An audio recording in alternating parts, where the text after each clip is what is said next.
At makakausap po natin sa pagkakataong ito ang nagsisilbing spokesperson ng Senate Impeachment Court, si Attorney Reginald Tunggol. Magandang araw ho sa inyo and welcome sa Bombo Radio Philippines. Welcome back, Attorney Tunggol, sir. Magandang hapon, magandang umaga sa inyo at yung mga tagapanood mo. Magandang umaga po sa inyo. Opo, napapanood at napapakinggan po tayo sa ating 32 stations nationwide. Si Bombo Genesis at Bombo Ever po ito. Welcome sa Bombo Network News. Unahin ko po yung day 1 ho kahapon, attorney. So far, ano pong assessment ho ninyo dun sa pag-usad ng trial laban kay Vice President Sara Duterte sa day 1? It went smoothly. Hindi natin inaasahan na magiging madali at efficient yung mga nangyari. Kahapon, akala natin mag-bleed into the night tayo, hanggang mga 7 o 8 p.m. tayo matatapos. But it went better than expected. We expected worse, syempre. Kaya napakagandang lahat po ay handa, yung both the prosecution at saka yung defense, at lalong-lalo na po yung senator judges po natin, handa po sila, at pati po yung secretariat. Kaya sana po ganun po araw-araw tayo. During the presentation ng evidence at presentation ng mga witnesses, anong ina-expect ko natin na posibleng timeline dito? Is it possible na aabot tayo ng midnight, attorney? Yung para mamaya at saka para bukas, NBI agents yung ipipresenta ng prosecution at ayon doon sa purpose na inilagay nila sa pre-trial brief at isinaad doon sa pre-trial order din, ay yung purpose ng mga NBI agents na yon is to identify and authenticate the videos na nakita nila ukol doon sa in relation to Article 4, yung sa grave threats at sedition na charges against the Vice President. So dahil medyo technical lamang po yun, medyo mas magiging madali po at wala tayo ganong inaasahang mga fireworks na mangyayari between the parties. Okay. Balikan ko mo yung kaganapan kahapon, attorney. Dinenay po ng impeachment court yung motion ni Representative Luistro na i-arraign si Vice President Duterte in absentia. Pwede ko ninyong i-clarify kung ano po yung technical or procedural reasons sa likod po ng denial na to, and ano kung dapat na mangyari before a formal arrangement o arraignment can take place, attorney?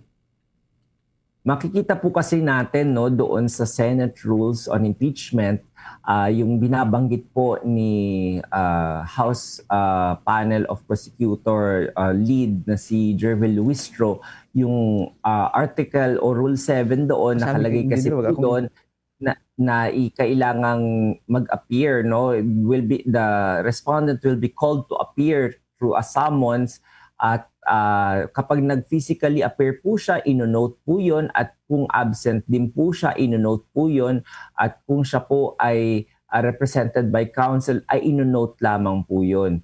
Wala po doon sa rule na yon na sinasabi niya na meron pong arraignment na tinatawag, yung sasabihin po yung mga charges laban sa Vice Presidente, ng katulad po sa isang criminal na kaso. Ang sinasabi naman po ng depensa, wala po doon na nakalagay na kailangang i-arraign po katulad sa isang criminal case. Kaya ang sinabi ng depensa, in either case, they are entering a plea of not guilty kung pipilitin sila na mag-enter ng isang plea.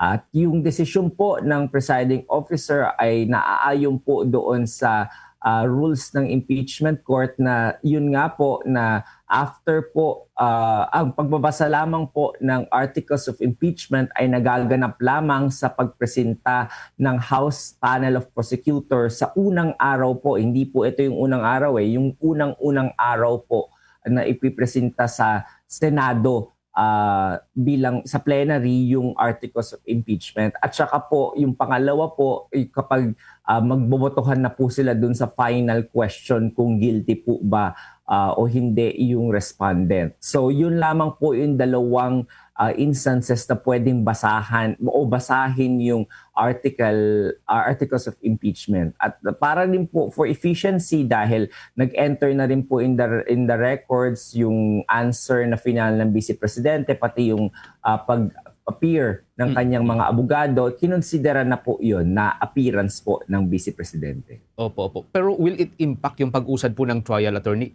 Kasi may ilan pong nangangamba na this is precedence, ano? Baka tuloy-tuloy na yung pagpayag o pagpabor ng impeachment court dun sa panig ng defense, which is I understand na hindi naman dapat ganun yung pinangangambahan. But somehow, anong take ko dito ng impeachment court, attorney? Hindi naman, no, kasi marami rin naman puntos yung prosecution. Yung hiningi nilang witness disclosure, ibinigay naman po sa kanila. Yung kanilang mga subpoena po sa mga bank,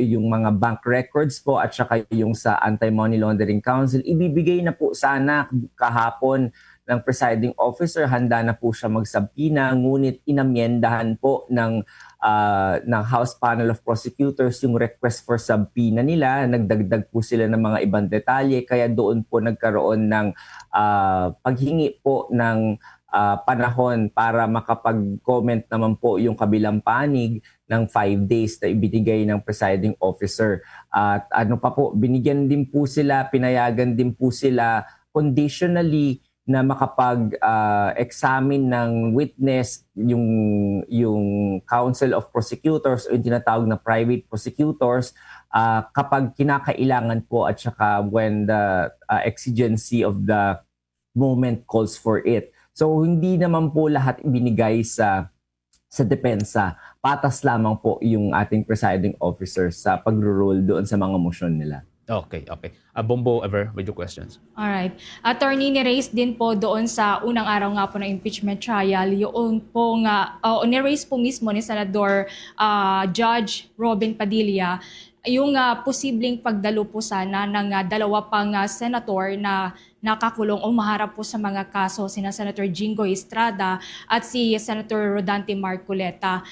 Meron na po bang target kung kailan po ito tatalakayin at kung papaano po yung magiging proseso po nito? Oo. Kahapon, isa yan sa mga mainit-init na mga pinagdiskusyonan nung presiding officer, no? Hindi pa handa yung impeachment court na pag-usapan niyan sa impeachment court dahil ang sinasabi po nila dapat po plenary po ang mag-usap-usap dyan. At kung paano po gagawin yon, kasi nasa custodia legis na po o custody of the law yung dalawang senator judges po na yon, at kailangan po humingi ng pahintulot ng hukuman para po attend o makapag-observe si Senator Judge Marcoleta at Estrada. Kaya po, kailangan nilang ipag-usapan po muna bilang Senate as a legislative body how they will go about it through a formal resolution po na pwede lamang pong mangyari kapag nagkaroon na ng regular na sesyon o special session o kaya naman po ordinaryong liham lamang po ba yan sa hukom na sasaynan lamang po ng mga senador. So, hindi pa po naaayos o na-iron out the process of how it's going to be. At kung kailan po yun, malamang kung sa malamang po, baka hintay na lamang po yung regular session po na pag-o-open sa July 24 po, if I'm not mistaken. Para siguro by that time, that's already enough time that they will come up with an idea how to go about it. If ever po na yun yung maging sentimento ng ating mayorya. Alright. Attorney, hindi nga po dumalo si Vice President Sara Duterte sa unang araw po ng impeachment trial. And sinabi niyo rin po na hindi mapipilit na dumalo ang Vice Presidente dito sa kanyang trial. But meron po bang certain scenario na magko-compel sa Vice President to attend her impeachment trial? Medyo wala po dahil po sa ating Bill of Rights po sa Article 3 ng ating 1987 Constitution. Isa po sa mga sagradong karapatan na ibinibigay po sa isang tao ay yung kanyang right against self-incrimination. So, absolute po yun. Hindi po siya pwedeng mapatawag on the stand at hindi rin po siya pwedeng ipilit na physically to attend the proceedings dahil po because of that right against self-incrimination. Hindi naman po na walang chance na pwede siyang umattend. Pwede po siyang umattend voluntarily po. Pero under the law po, sapat na po yung paghain niya ng answer at saka yung appearances po ng kanya mga defense counsels bilang appearance niya po sa korte. Alright, just to follow up na lamang din po siguro, attorney, doon po sa naging dispute, doon sa pagkakahalal po ni Senator Chis Escudero as the presiding officer ng impeachment trial, meron po ba na magiging tungkulin naman sa party po ni Senator Sherwin Gatchalian bilang Senate President doon po sa trial? Bilang presiding officer po, lahat po ng court management po at saka time management po at pati po yung pag-rule on evidentiary matters at saka po sa mga interlocutory matters or questions, lahat po ng iyon ay nasa kapangyarihan po ng presiding officer. Bilang Senate President po, binibigyan po siya ng kaukulang respeto po, kaya po siya ay nakaupo rin po doon sa taas katabi ng presiding officer. Alam ko po na medyo na unusual for some yung ganong optics po, pero hindi po ito bago dahil nangyari na rin po ito noong panahon ng impeachment ni President Estrada, kung saan po ang presiding officer sa mga presidential impeachment ay yung Chief Justice at nakaupo lamang po sa tabi ng Chief Justice yung Senate President at wala pong ginagawa na active role doon sa pag-rule on the evidentiary and interlocutory motions po.